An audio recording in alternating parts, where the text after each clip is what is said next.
In this video, I will show you how you can enroll your students in your Moodle course.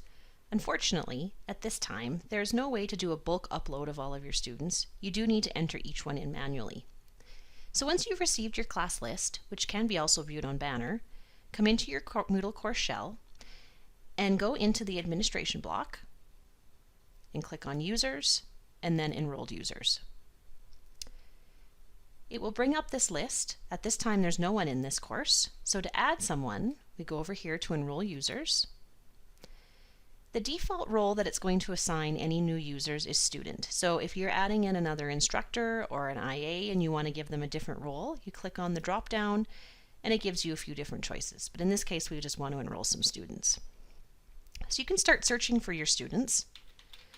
You can search by first name. So Stacy is the one I want, and then you click on the Enroll button beside your name.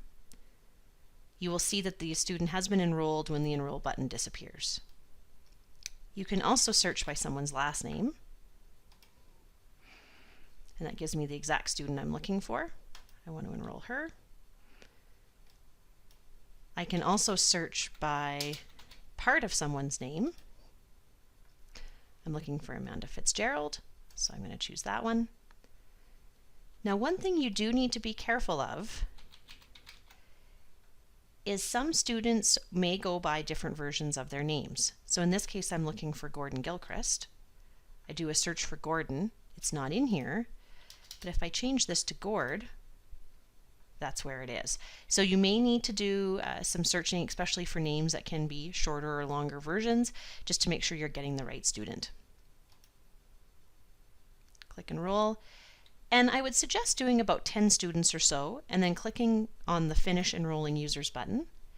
This basically saves your work and it gets the students finally enrolled in the course. If you do have a few more to enroll, just go back to Enroll Users and start searching for the rest of the names. Now, if you've made a mistake and you need to remove someone from the course, you can just click on one of the X's here beside their name. Now, when I click on this, it's going to say, do I really want to? And in this case, yes, I do. I click on Continue. Now, this is a way just to remove a student, especially if you make an error at the beginning. At the end of the semester, we do not recommend doing this to remove your students. We recommend doing a reset, which is in another video that we've made. So please go back to the YouTube channel and you'll be able to find the video for that.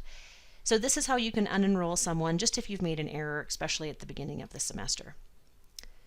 If Stacy had been involved in the course and had done some work already, and I'd removed her this way, her student data would still stay in the course. So I would be able to see that attempts on quizzes had been done and her assignment data is still being saved within the course.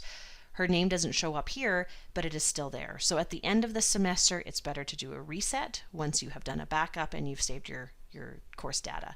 But in this case, if you just know you've made a mistake and you need to remove someone, you can just click on the X and it takes them out of the course.